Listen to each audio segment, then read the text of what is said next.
With a voice that could move mountains and a smile that lit up the world, Dolly Parton became America's eternal sweetheart.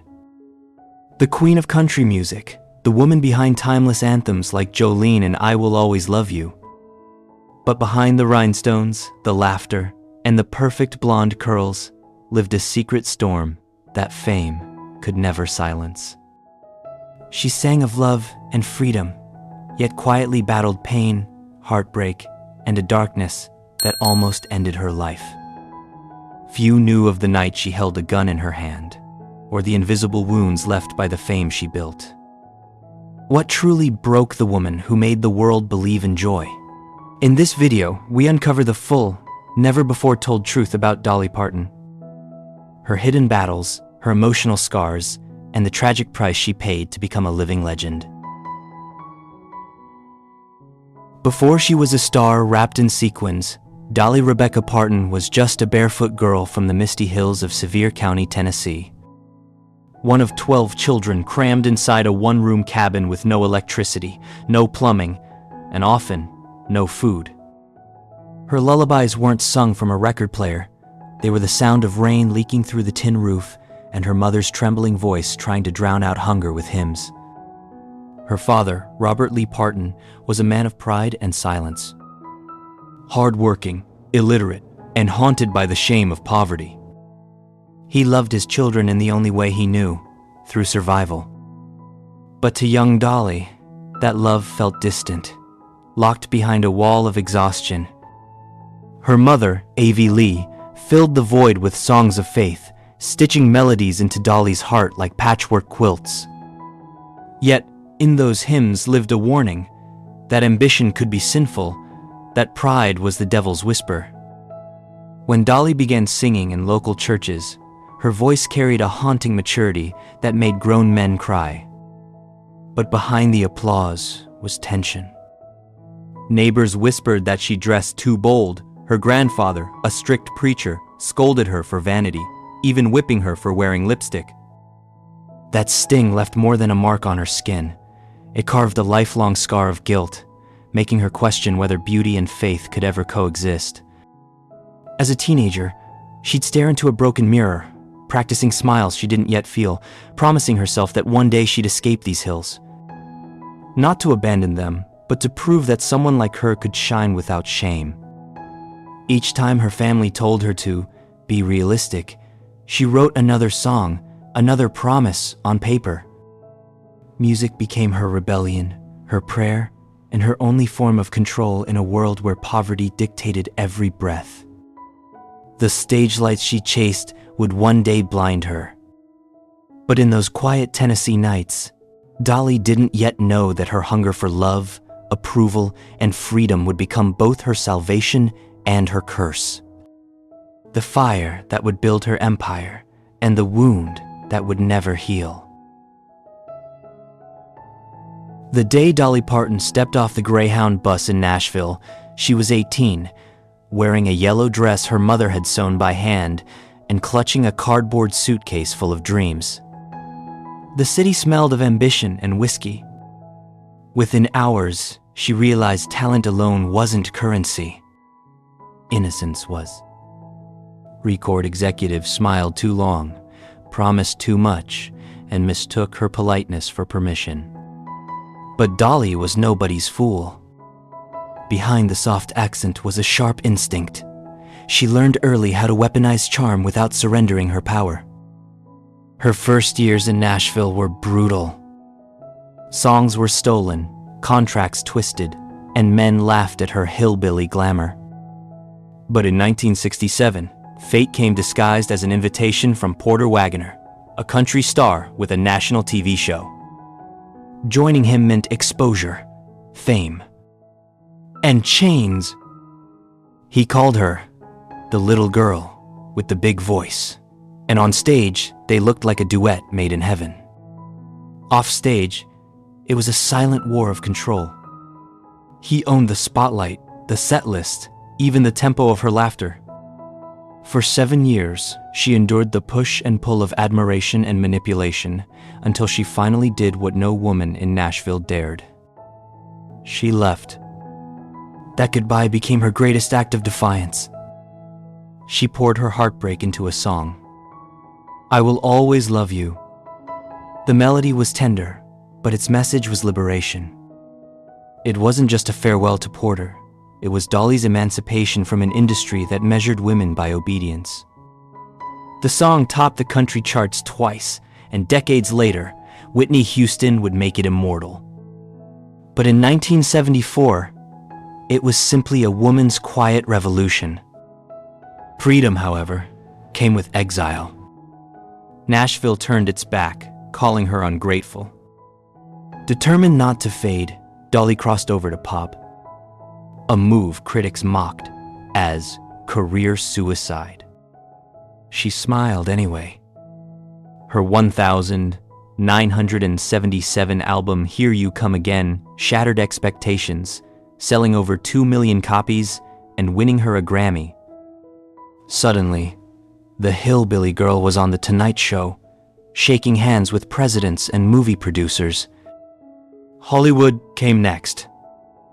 9 to 5 980 made her a global icon. Actress, composer, comedian. The film's title track became an anthem for working women and sold over 5 million copies, but fame carried a price she never predicted.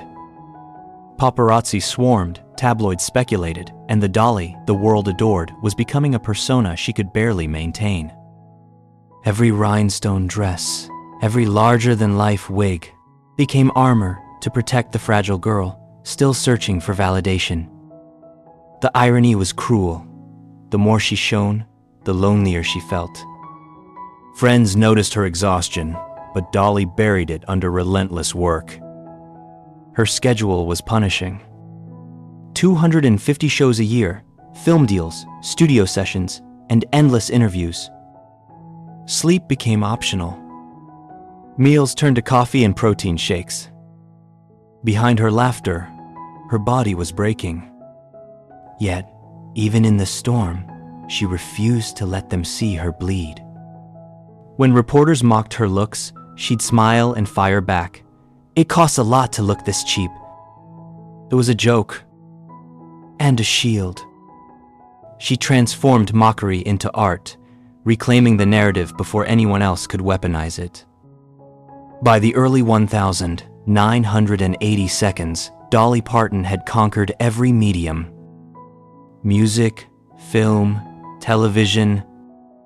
She had earned 7 Grammys, 25 top 10 hits, and a net worth climbing past $50 million. Numbers staggering for a woman from the Smoky Mountains. But numbers couldn't measure what she'd lost in the process: privacy, rest, and peace of mind. Some nights, after standing ovations and flashing cameras, she would go home to silence so deep it hurt. She once said, "I'm surrounded by people, but I've never felt more alone." That loneliness would soon grow teeth. The fame she fought for all her life was beginning to devour her. Piece by piece, smile by smile, she had built an empire of music and hope, but beneath its glittering surface, cracks were forming. Silent, invisible, inevitable. The same fire that lifted her from poverty was now threatening to burn everything she'd built. And when it finally did, the explosion would leave scars she could never hide again. By the time the 1980 seconds dawned, Dolly Parton was untouchable. Or so it seemed. She was selling out arenas, hosting primetime specials, and flashing that unshakable smile America adored. But in the quiet corners of her mansion in Brentwood, that smile often cracked. The truth was simple and devastating. She had everything, except the feeling of being truly seen. Her marriage to Carl Dean, the man she married back in 1966, was a paradox. Invisible to the world, yet anchored deep in her soul. Carl hated the spotlight and avoided it like disease. He rarely attended her events, never appeared on red carpets, and refused interviews. To outsiders, it looked like an arrangement. To Dolly, it was a mystery she never solved. She called him a loner, a man who likes his peace. But peace is a fragile thing when one heart beats under stadium lights and the other hides in the shadows. The distance grew with fame. Weeks turned to months of silence, missed dinners, and empty hotel rooms. Carl's absence became a ghost haunting her success. Dolly filled that void the only way she knew. With work. But the harder she ran, the more the loneliness followed. It gets mighty lonesome when you're surrounded by people who only see what you represent, she once confessed. During this emotional drought came what she would later describe as an affair of the heart. It wasn't about passion or lust, but connection, the kind she had been starving for. The man, a musician and close collaborator, offered her empathy when she was most fragile. Their relationship blurred the line between friendship and need. And when it collapsed, the fallout was catastrophic.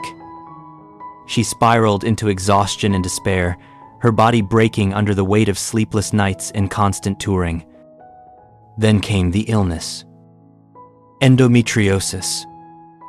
Severe abdominal pain, internal bleeding, doctors' warnings ignored until her body gave out. She was forced to cancel shows, undergo surgery, and face a reality she could no longer control. The loss of her ability to have children hit like a silent avalanche. It was an awful time for me, she admitted later, her voice trembling.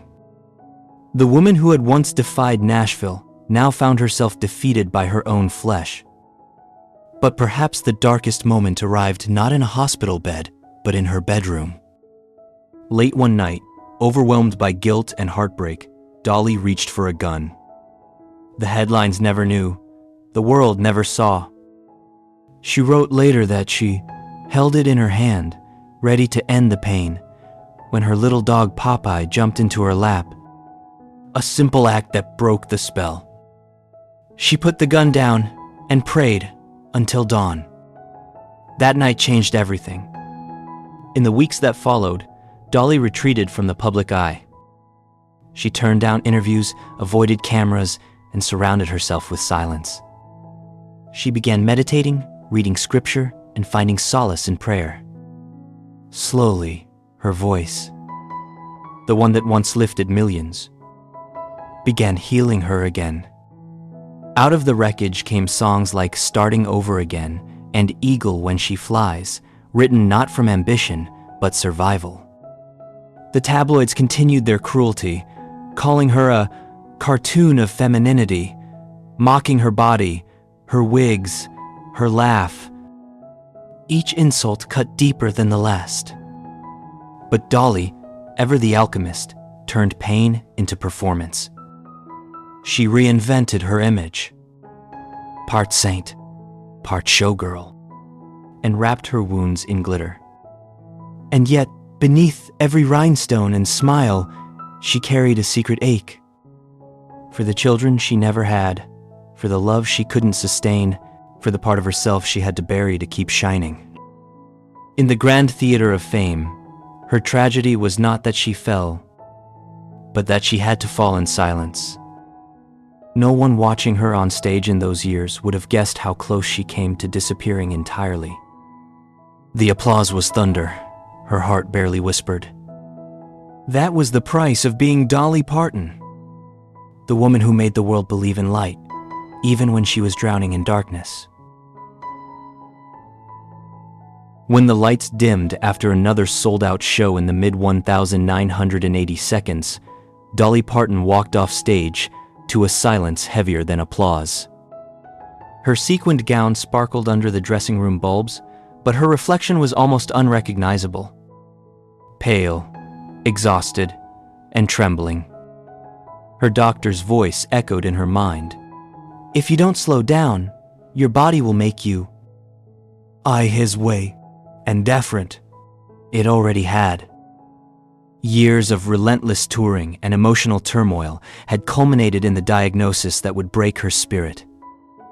endometriosis, a painful disorder that had silently eaten away at her strength. Ignoring the symptoms for months, she collapsed backstage one evening, writhing in pain while her team debated whether to cancel the tour. Soon after, surgeons performed a partial hysterectomy, ending her hopes of ever having children.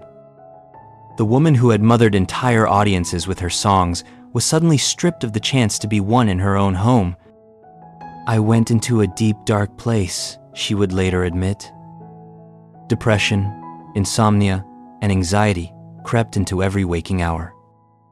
Some mornings, she couldn't rise from bed.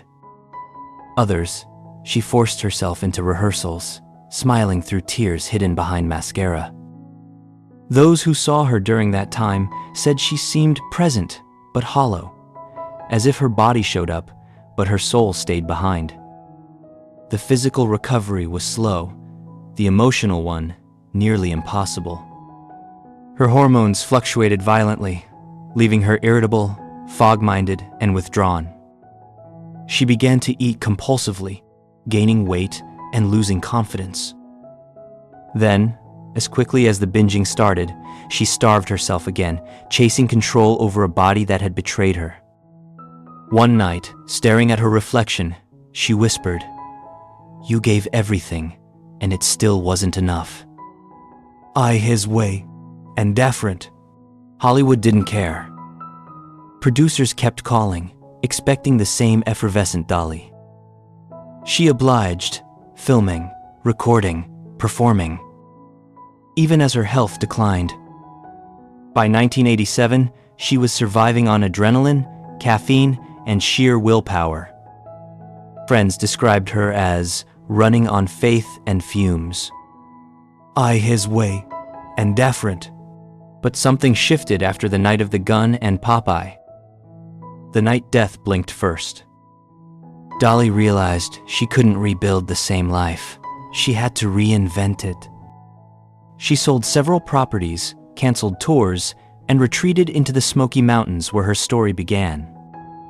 There, surrounded by the whispering pines of her childhood, she confronted the ghosts she had outrun for decades: the poverty, the sermons, the whip, the silence. What emerged from that solitude was not despair. It was purpose. If she couldn't have children, she would raise generations through knowledge and kindness. In 1995, she founded the Imagination Library, a literacy program that began in her hometown. The idea was simple. Every child, regardless of income, would receive a free book each month from birth to age 5. What started as 1,000 books a year soon became over 200 million books worldwide, reaching families in more than 5 countries. It was Dolly's quiet rebellion against the illiteracy that had once shamed her father. "Daddy couldn't read or write," she said, "but he lived long enough to see kids get their books. That made him prouder than anything I ever sang." A-way, to pre-8, end-9. Her music, too, began to mirror her transformation. Gone were the sugary pop gloss and the performative sparkle. In their place came introspection. Songs like "Eagle When She Flies" and "Light of a Clear Blue Morning," hymns of survival rather than success. Critics called it her rebirth era. But Dolly wasn't chasing a comeback, she was chasing peace. Still, the 1,990 seconds demanded more of her. New generations mocked her look, calling her a relic of old Nashville. She laughed it off publicly, but privately wrestled with insecurity. To maintain her image, she underwent cosmetic procedures. Not out of vanity, but out of fear that fading beauty would mean fading worth. "It costs a lot to look this cheap," she quipped, turning self-deprecation into a shield. But behind the humor lay a truth. Every touch-up was a negotiation between identity and expectation. Then came a different kind of redemption. One forged not in spotlight, but in service. Dollywood, the theme park she built in Pigeon Forge, became an empire of its own, employing thousands and generating over 3 million visitors annually. Yet, for Dolly, it wasn't a monument to fame. It was a sanctuary for working families like the one she grew up in. Employees called her the boss who still hugs, a woman who remembered every janitor's name and paid for their children's college tuition. Her generosity expanded beyond Tennessee. When wildfires ravaged her home region in 2016, Dolly donated over $10 million to rebuild homes and communities. During the COVID-19 pandemic, she quietly contributed $1 million to vaccine research, a gesture that helped fund Moderna's development. The world saw a country singer. History saw a humanitarian. But what truly astonished her fans was not her charity. It was her serenity. The woman who once stood on the edge of despair now spoke openly about faith, forgiveness, and self-worth. "I've made peace with the parts of me I used to hate," she told an interviewer. "I learned you can't shine until you accept your own shadows." 21's, as she aged, Dolly defied gravity. Not just cosmetically, but spiritually. She became an emblem of endurance, of how beauty can coexist with pain. When asked if she ever regretted not having children, she smiled softly. "I have millions. They just don't all call me mama." 24's10. Today, in her late 70s, she still records, still writes, still laughs like a child of the mountains.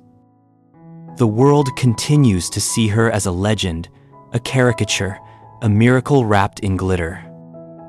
But the truth beneath it all is quieter, humbler, and infinitely braver. Dolly Parton didn't conquer the world because she was fearless. She conquered it because she faced her fears. Illness, heartbreak, ridicule, loneliness. And kept singing anyway.